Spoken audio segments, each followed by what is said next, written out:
नमस्कार दोस्तों, स्वागत है आप सभी का हमारे चैनल पौराणिक लोक पर। आप सभी को पुण्य फलदायिनी मोहिनी एकादशी की हार्दिक शुभकामनाएं। मोहिनी एकादशी का व्रत वैशाख मास के शुक्ल पक्ष की एकादशी को रखा जाता है। मनुष्य को जीवन के मोह जाल से मुक्त कराने वाली एकादशी तिथि सनातन धर्म में बहुत ही महत्वपूर्ण मानी जाती है और इसी प्रकार से 24 एकादशी तिथियों में से एक है मोहिनी एकादशी। मान्यता है कि मोहिनी एकादशी का व्रत करने वाले भक्तों को सौभाग्य, सुख, सफलता, समृद्धि का आशीर्वाद मिलता है। साथ ही मां लक्ष्मी की कृपा से घर में सदा खुशहाली आती है। साथ ही यह भी मान्यता है कि इस दिन बिना एकादशी व्रत की कथा सुने यह व्रत संपूर्ण नहीं माना जाता है। तो चलिए मित्रों, प्रभु श्री लक्ष्मी नारायण जी के चरण कमलों का ध्यान करते हुए सुनते हैं मोहिनी एकादशी की बहुत ही सुंदर कथा। एक समय की बात है, धर्मराज युधिष्ठिर कहने लगे कि हे कृष्ण, हे माधव, वैशाख मास की शुक्ल पक्ष की एकादशी का क्या नाम है तथा उसकी कथा क्या है, इस व्रत की क्या विधि है, यह सब विस्तार पूर्वक बताइए। श्री कृष्ण कहने लगे कि हे धर्मराज, वैशाख मास की एकादशी का नाम मोहिनी एकादशी है। मोहिनी एकादशी के दिन भक्तों को सुबह जल्दी उठकर दैनिक क्रिया से निवृत्त होकर स्नान करना चाहिए। इसके बाद घर के मंदिर में दीप प्रज्वलित करें और मेरे स्वरूप यानी कि भगवान विष्णु का गंगा जल से अभिषेक करें। भगवान विष्णु को पुष्प और तुलसी दल अर्पित करें, आरती करें, भगवान को भोग लगाएं और साथ ही माता लक्ष्मी की पूजा भी करें। साथ ही अंत में कथा का श्रवण जरूर करें। यह थी मोहिनी एकादशी की पूजा विधि। अब मैं आपसे इस व्रत की कथा कहता हूँ। आप इस कथा को प्रसन्न चित्त होकर सुने और कथा को पूरा सुने, क्योंकि राजन, आधा अधूरा ज्ञान किसी काम का नहीं होता। हे राजन, यह कथा महर्षि वशिष्ठ ने श्री रामचंद्र जी से कही थी, सो मैं आपसे कहता हूँ। एक समय श्री राम बोले कि हे गुरुदेव, कोई ऐसा व्रत बताइए जिससे समस्त पाप और दुखों का नाश हो जाए। मैंने सीता जी के वियोग में बहुत दुख भोगे हैं। कृपया मुझे इन दुखों से निवारण का उपाय बताएं। महर्षि वशिष्ठ बोले, हे राम, आपने बहुत सुंदर प्रश्न किया है। आपकी बुद्धि अत्यंत शुद्ध तथा पवित्र है। यद्यपि तो आपका नाम स्मरण करने मात्र से ही मनुष्य पवित्र और शुद्ध हो जाता है, तो भी लोकहित में आपका यह प्रश्न बहुत ही अच्छा है।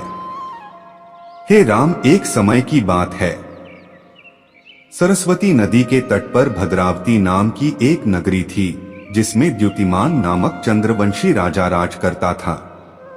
वहां धन धान्य से संपन्न व पुण्यवान धनपाल नामक वैश्य भी रहता है। वह अत्यंत धर्मालु और विष्णु भक्त था। उसने नगर में अनेक भोजनालय, प्याऊ, कुएं, सरोवर, धर्मशाला आदि बनवाए थे। सड़कों पर आम, जामुन, नीम आदि के अनेक वृक्ष भी लगवाए थे।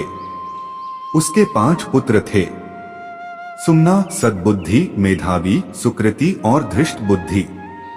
इनमें से 5वां पुत्र धृष्ट बुद्धि महापापी था। वह पितर आदि को नहीं मानता था। वह वेश्या, दुराचारी मनुष्यों की संगति में रहकर जुआ खेलता और परस्त्री के साथ भोग विलास करता तथा मद्यमांस का सेवन करता था। इसी प्रकार अनेक कुकर्मों में वह पिता के धन को नष्ट करता रहता था। इन्हीं कारणों से त्रस्त होकर पिता ने उसे घर से निकाल दिया था। घर से बाहर निकलने के बाद वह अपने गहने पड़े बेचकर अपना निर्वाह करने लगा। जब सब कुछ नष्ट हो गया तो वेश्या और दुराचारी साथियों ने उसका साथ छोड़ दिया। अब वह भूख प्यास से अति दुखी रहने लगा। कोई सहारा न देख चोरी करना सीख गया। एक बार वह पकड़ा गया तो वैश्य का पुत्र जानकर चेतावनी देकर छोड़ दिया गया, मगर दूसरी बार फिर पकड़ में आ गया। राजाज्ञा से इस बार उसे कारागार में डाल दिया गया। कारागार में उसे अत्यंत दुख दिए गए। बाद में राजा ने उसे नगरी से निकल जाने का कहा। वह नगरी से निकल वन में चला गया। वहां वन्य पशु पक्षियों को मारकर खाने लगा। कुछ समय पश्चात वह बहेलिया बन गया और धनुष बाण लेकर पशु पक्षियों को मार मार कर खाने लगा। एक दिन भूख प्यास से व्यथित होकर वह खाने की तलाश में घूमता हुआ कौंडिन्य ऋषि के आश्रम में पहुंच गया। उस समय वैशाख मास था और ऋषि गंगा स्नान कर आ रहे थे। उनके भीगे वस्त्रों के छींटे उस पर पड़ने से उसे कुछ सद्बुद्धि प्राप्त हुई। वह कौंडिन्य मुनि से हाथ जोड़कर कहने लगा कि हे मुनि, मैंने जीवन में बहुत पाप किए हैं। आप इन पापों से छूटने का कोई साधारण बिना धन का उपाय बताइए।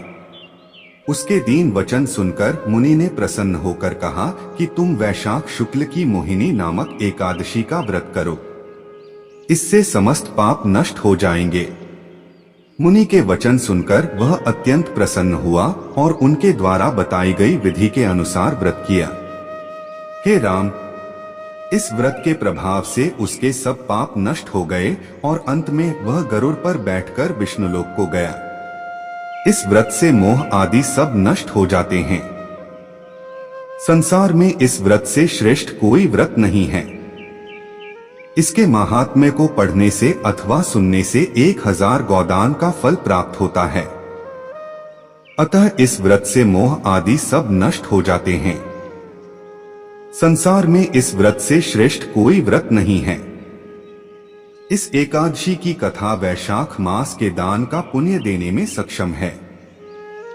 अतः हर मनुष्य को यह व्रत अवश्य रखना चाहिए तथा कथा पढ़नी चाहिए। अब चलिए मित्रों सुनते हैं दूसरी कथा। समुद्र मंथन से जब अमृत कलश निकला था और उसे असुर देवताओं से छीनकर भागने लगे तो भगवान विष्णु का मोहिनी अवतार हुआ। देवताओं की रक्षा के भगवान विष्णु ने मोहिनी स्वरूप धारण किया। यह भगवान विष्णु का एकमात्र स्त्री स्वरूप माना जाता है। समुद्र मंथन से अमृत कलश निकलने पर उसे पहले पाने की लालसा असुरों में हुई और असुर छल पूर्वक देवताओं से अमृत छीन कर ले गए। वे उस अमृत को पीकर अमरत्व प्राप्त कर लेना चाहते थे। यदि ऐसा हो जाता तो देवताओं के लिए संकट खड़ा हो जाता। अच्छाई पर बुराई हावी हो जाती, सत्य पर असत्य का प्रभाव बढ़ जाता। इस स्थिति से बचने के लिए भगवान विष्णु ने मोहिनी अवतार लिया। भगवान विष्णु का मोहिनी स्वरूप ऐसा था जिसे देखकर हर कोई मोहित हो जाता था। असुरों से अमृत कलश पुनः प्राप्त करने के लिए भगवान विष्णु मोहिनी स्वरूप में उनके पास गए। उनको देखकर सभी असुर उन पर मोहित हो गए। वे सभी अपना सुध बुध खो बैठे। तब भगवान विष्णु ने देवताओं और असुरों को बारी बारी से अमृत पान कराने के लिए राजी किया और असुरों ने अमृत कलश भगवान विष्णु के मोहिनी स्वरूप को दे दिए। बारी बारी से अमृत पीने के लिए असुर सहमत हो गए, लेकिन भगवान विष्णु ने चतुराई पूर्वक सबसे पहले देवताओं को अमृत पान कराया। उस दौरान एक असुर विष्णु जी की योजना को समझ गया और देवताओं का स्वरूप धारण उनकी पंक्ति में शामिल हो गया और चालाकी वो असुर भी अमृत पान करने लगा। लेकिन उसे सूर्य एवं चंद्रदेव पहचान गए थे।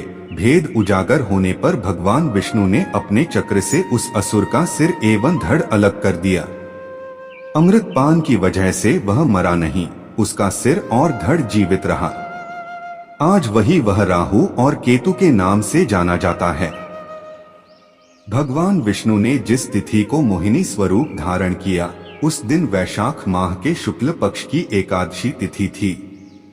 यह एकादशी तिथि मोहिनी एकादशी के नाम से प्रसिद्ध हो गई। जो भी व्यक्ति मोहिनी एकादशी व्रत रखता है वह मोह माया से मुक्त हो जाता है, उसे कष्ट एवं पाप मिट जाते हैं।